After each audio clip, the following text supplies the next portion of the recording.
Ek wil baie graag begin deur vir ons 'n storie te vertel. En ek hoop hierdie storie bevestig vir julle wat se diep impak 'n vaderfiguur sal hê en het in 'n kind se lewe. Lank terug was daar 'n man genaamd Kobus of Jakobus wat gewoon het in die Ooskus. Hy was 'n visser gewees, sy seun se naam was Samuel. Elke aand wanneer hulle by die huis aangekom het na 'n lang dag, het Kobus vir Samuel 'n storie vertel. Kobus kon nie lees nie, want sy sig het swakker geword soos die jare verbygegaan het. Hy het vir hom stories vertel van Jona in die vis, Dawid en Goliat, Jesus wat die storm stil gemaak het, en Noag in die ark. Hy het nie baie stories geken nie, maar hierdie was sy gunsteling stories. Toe klein Samuel 14 jaar oud word, het hy op 'n dag vir sy pa gevra, "Pappa, waar kom al hierdie stories vandaan? Het jy nie nog 'n ander storie wat jy vir my kan vertel nie?" Kobus het trane in sy oë gekry en vir hom gesê, "Gaan haal in my bedkas laai 'n klein boekie. Dit is 'n Bybeltjie." Hy het die Bybel vir Samuel oorhandig en gesê, "My kind, my oupa het hierdie Bybel vir my gegee. En hierdie stories wat ek vir jou so opsê, staan alles in die Bybel en nog meer. Ek hoop dit kan jou vorm om 'n goeie mens te wees in hierdie wêreld. Maar die belangrikste is, my kind, dat dit wat ek jou geleer het, moet jy onthou en vashou daaraan." Jy sien hierdie storie som op hoe geloof oorgedra word van die een generasie na die ander generasie. Geen nie om of ou Kobus blind was nie, dit was vir hom prioriteit om hierdie verhale vir sy kind te leer, soos wat dit vir sy oupa 'n prioriteit was om daardie Bybel aan hom weer te oorhandig. Vandag se teksgedeelte kom uit Joshua 24 met die fokusteks op ek en my huis, ons sal die Here dien. Ek lees vir ons voor. Die samekoms by Sichem.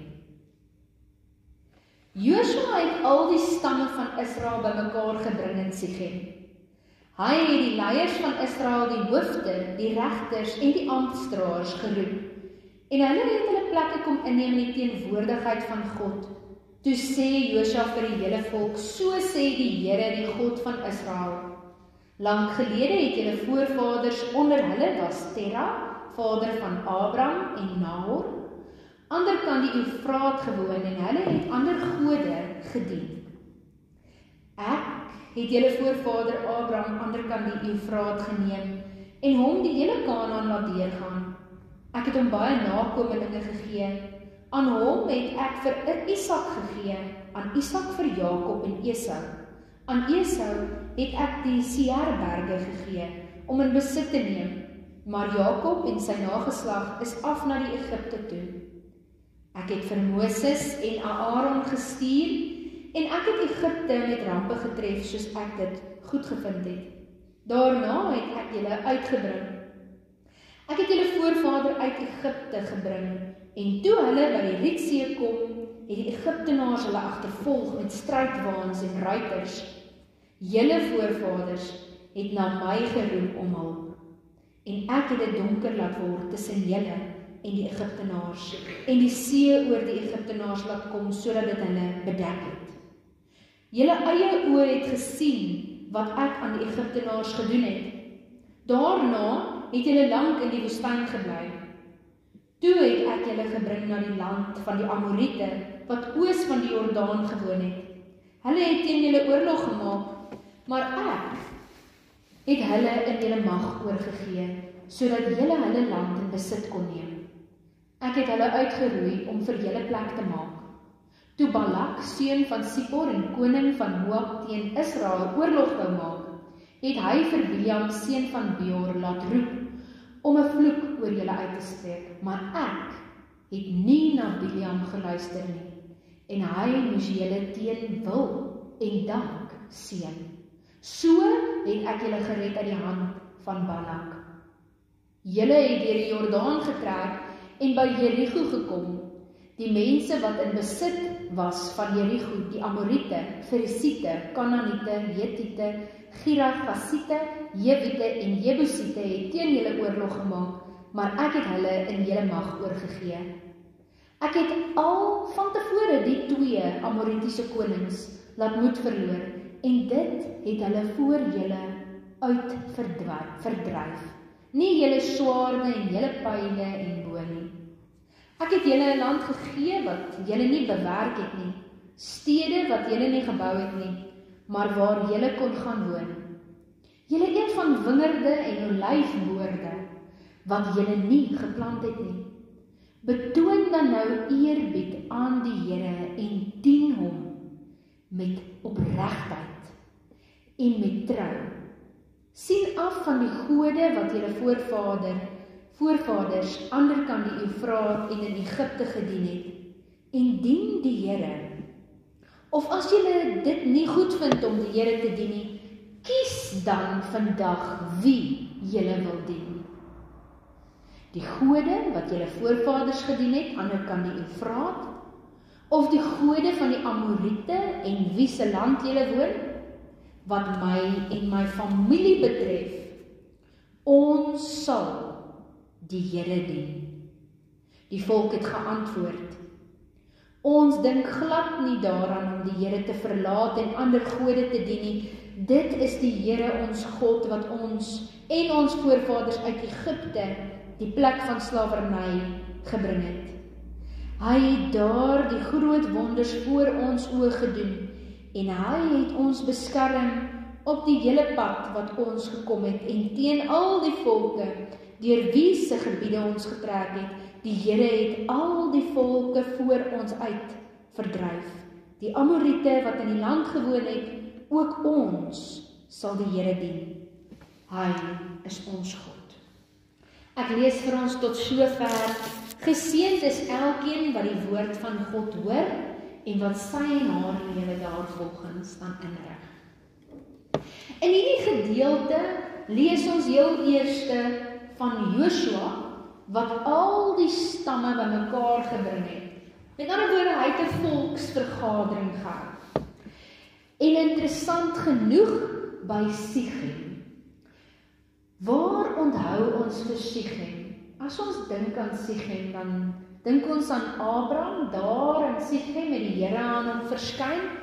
Ons dink ook dat daar deur Abraham 'n altaar vir die Here daar in Sichem gebou is. As ons bietjie verder dink, dan onthou ons dat Jakob, Rachel se godsdienstbeelde, die beelde wat sy saamgebring het van haar ouer huis af, het Jakob daar in Sichem gaan begrawe. En nou hier in Sichem kom Joshua en hy wil vir die volk sê, luister, ek het gesien hoe julle die Here volg en dan sommer ander beelde aanbid, ander gode aanbid, en dan weer die Here volg, en dan weer 'n ander God aanbid. Julle moet hierdie afgodsbeelde, afgode, moet julle los. Julle moet kies. Wat gaan julle doen? Die Here dien of hierdie afgodsbeelde? So dis asof hier by Sichem is waar hulle ware klere dan nou wys. En daar word afskeid geneem van hierdie afgodsbeelde. Maar as ek en jy dink aan afgode, watter afgode het hulle dan nou aanbid, as ons 'n teologiese benadering volg? Die gode van Amorite was die Kanaanitiese gode, soos die afgod Baal en Astarte, wat weer die vrugbaarheid en die voorspoed beloof het aan die wat hulle aanbid het. Waarom sou hierdie beelde, afgode, vir hulle van belang wees, sou ons wonder.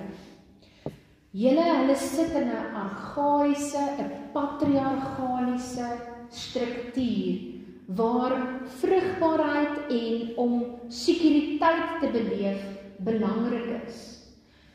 Hulle is gewoond aan 'n kultuur waar ek kan meer as een God aanbid, en dit is nie vreemd nie. En skielik is hier 'n God wat eksklusiwiteit soek, 'n jaloerse God wat sê, kies.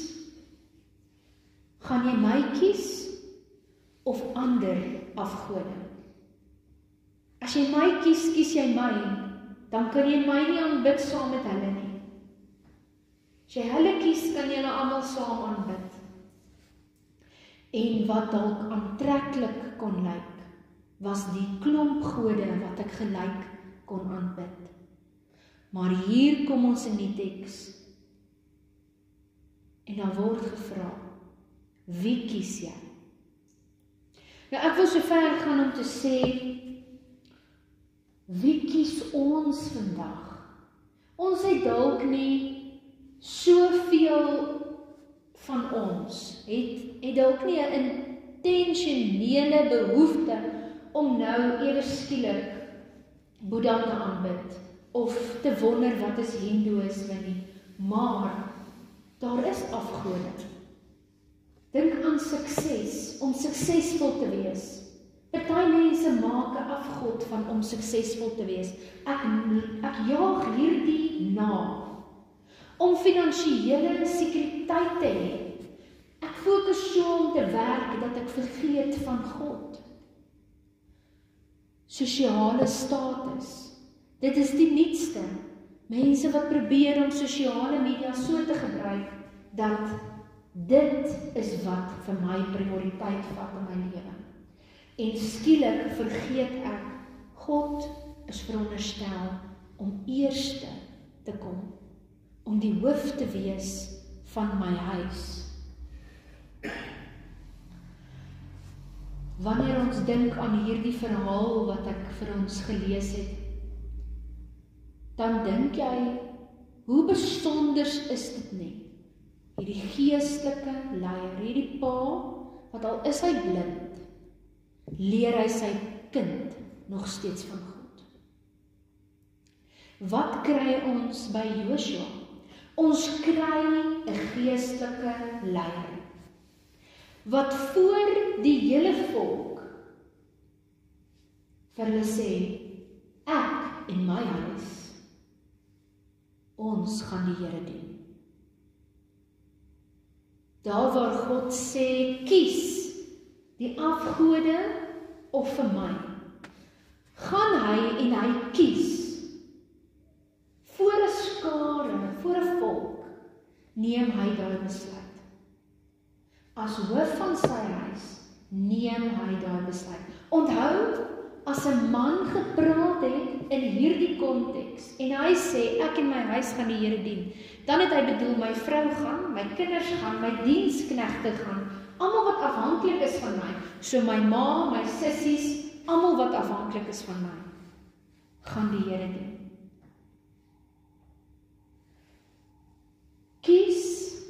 ons nog God?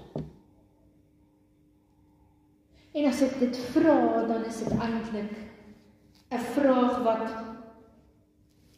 'n mens 'n bietjie laat wonder. Want ons kan God kies. Ek kan sê, daar kan 'n groot bord voor my voordeur hang wat sê ek en my huis, ons sal die Here dien. Maar doen ek dit? En die geheim is, as dit kom by ons kinders of ander mense se kinders wat so oogies op ons is, dan kyk hulle wat ons doen. So, ons moet opreg wees in ons keuse en opreg wees in geloof. Anders maak dit nie saak wat se bord voor my deur hang nie. Wanneer ek dink aan my kinderjare, dan dink ek aan my ouers wat verskil het van mekaar. My pa was die een, dink 'n bietjie of jy met my assosieer. My pa was die een wat Bybel gelees het, by die voetenend van my bed, en die Onse Vader, hardop, vir my en my broer gesê. My ma het nie vir ons Bybel gelees nie.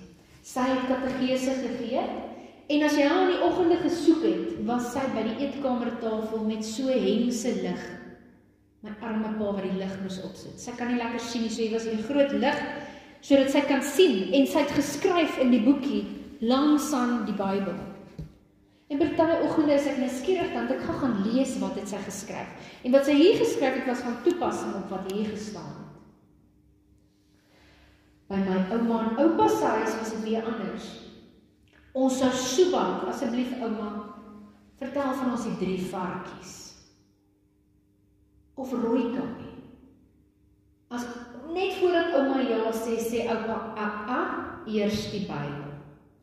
Dan kom die Bybel, dan word dit voor die oudste kleinkind gesit, wat ek was. En dan moet ek lees, nie 1 vers nie 2 verse nie. Jy lees 'n hoofstuk of jy los dit. Dan moes ek lees. By die ander ouma was dit weer anders. Sy kon nie mooi sien. So daar by haar huis, het ons nie altyd Bybel gelees nie, maar ons het altyd die predikant geluister op RSG. En nadat ons na die predikant geluister het, was dit spookstories, wat ek nie kon verstaan nie, hoe die 2 na mekaar kom. Maar kyk net, daar was eintlik in elke een van daai huise 'n bord wat hang en sê, in die huis dien ons die Here. Ek en my huis, ons sal die Here dien. Daar was altyd Bybel en bid. Dit was sentraal in die huis. Maar is dit nog steeds sentraal in ons huise? Besef ons die impak wat ons het op die jonger generasie, op die kinders wat opkyk na ons. Besef ons, hulle kyk deur ons. Besef ons dit. Ons rede vir hoekom ons God dien. Weet ons wat daai rede is? Hoor net hoe sê die volk met hulle antwoord, ons dink glad nie daaraan om die Here te verlaat en 'n ander God te dien nie. Dit is die Here wat ons en ons voorvaders uit Egipte, die plek van slawerny, bevry het en gebring het. Hy het groot wonders voor ons oë gedoen, hy het ons beskerm. Hy is ons God. Ons kan daarby voeg, hy het vir ons aan die kruis gesterf. Hy het vir ons 'n plek gaan maak in die hemel. Sy Gees is met ons. En daarvolgens moet ons lewe. Ons het 'n keuse. Hier staan uitdruklik in hierdie gedeelte wat ons nou gelees het, Josua 24.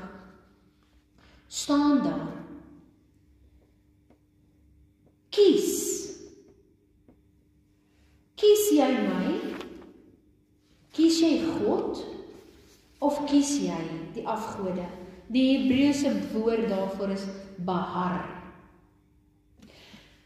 Wanneer jy na die Hebreëse woord kyk, dan kom jy agter bahar beteken om 'n blywende keuse te maak. Dis nie ek kies nou vandag om hierdie sjokolade te koop of ek kies vandag om hierdie melk te koop eerder as daardie melk nie. Hierdie keuse is soos 'n belofte. So as ek dan nou kies om God te dien, beloof ek gaan getrou wees, ek gaan gehoorsaam wees. Hierdie keuse is 'n keuse wat gepaard gaan met lojaliteit en 'n verhouding, 'n hegte band met God. Hegte band met God.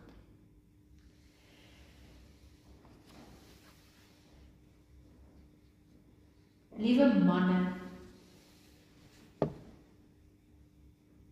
vandag staan ek hier bo as 'n predikant, as 'n vroue predikant, maar ek weet dat 'n man die hoof is van die huis, leiding neem in daai huis. As jy in die oggende opstaan saam met jou vrou en jy sê, ek gaan nie kerk toe nie, dan gaan die hele huis nie kerk toe nie. As jy 'n vrou dit sê, maar jy wil nog steeds kerk toe gaan, dan gaan die hele huis in elk geval kerk toe. Daar is net 'n manier hoe 'n man leierskap absoluut net eie maak aan sy natuur. My broer hy sê in hierdie week, Nicolas gaan hierdie jaar saam met my jag. Ek sê nee, hy's te jonk. Daar word nie vir my geluister nie. Hy kry toe hierdie geldige redes om sy saak te stafeer, om te sê, luister, hierdie is die redes, almal gaan saam en.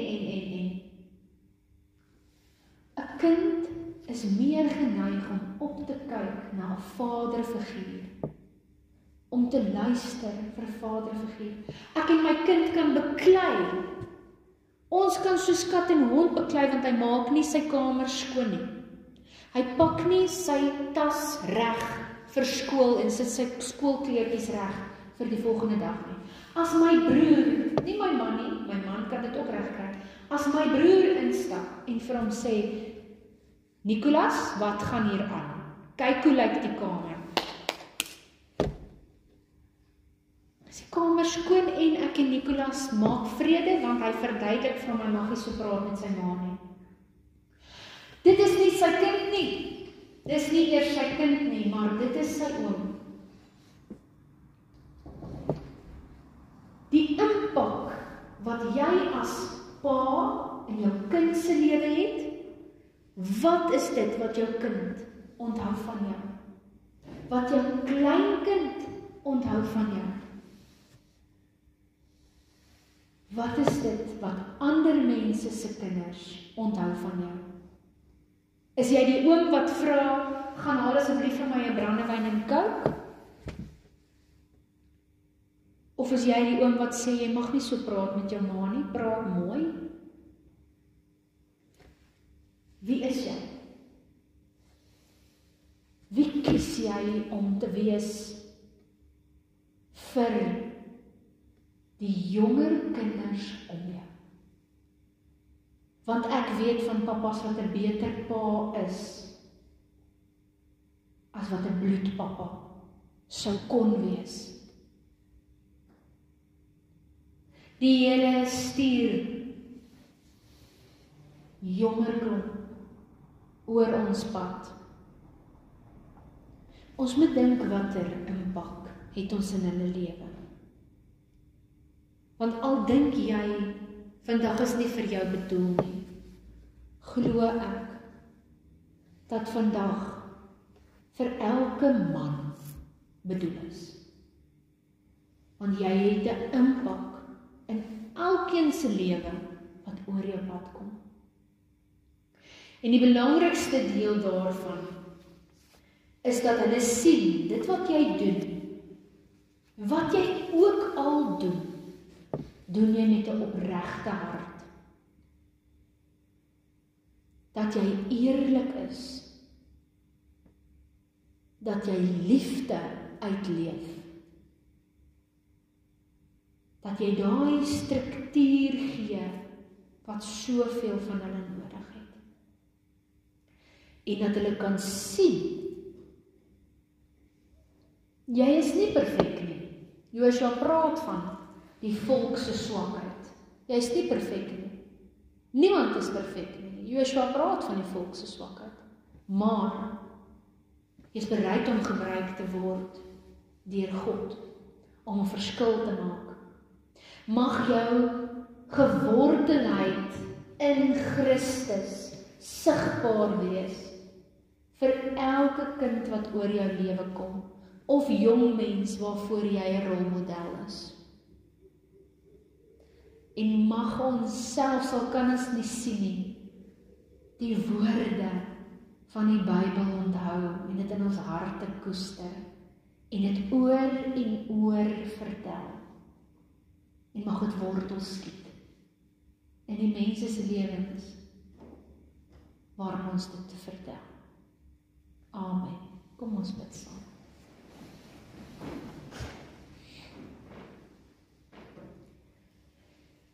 Here, o Here, dankie. Dankie vir elke pa, oupa, oom, wat 'n verskil maak in die jong klomp se lewens. Here, mag ons elke dag in hierdie wêreld, daar waar ons wandel, weet, U het ons name in U handpalm gegraveer. Ons is U kinders. U koester ons. Mag ons weet, U ken ons of ons opstaan en of ons sit. U is bekend met ons weë. Here, al is ons nie perfek nie. Moenie dat ons ooit ophou probeer om te help, om raad te gee, om te lei, om die jong klomp te leer van U, Here. Vader, stuur tog ons elke een in die rigting waarheen ons moet gaan. Mag ons met sagte oë na mense kyk en nie veroordeel nie. Mag ons met 'n fyn, sensitiewe oor luister vir U fluisterende stem wat met ons praat. Mag ons in liefde met mekaar leef. Mag ons nie ons broer haat nie, maar mag ons die vrede beleef wat alle verstand te bowe gaan. Here, daar waar daar oorlog in die wêreld is, bring rustigheid.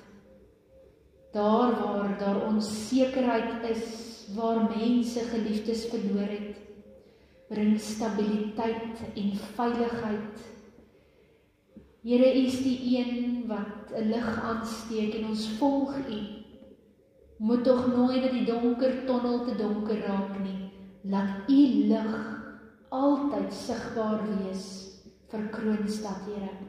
Seën ons gemeente en seën in besonder elke man in hierdie gemeente. Amen. Ek vra dat ons net so staan, dan sing ons saam, geliefdes, die seënbede oor al die mans wat hier is vandag, waarna ons bly staan vir die Amen.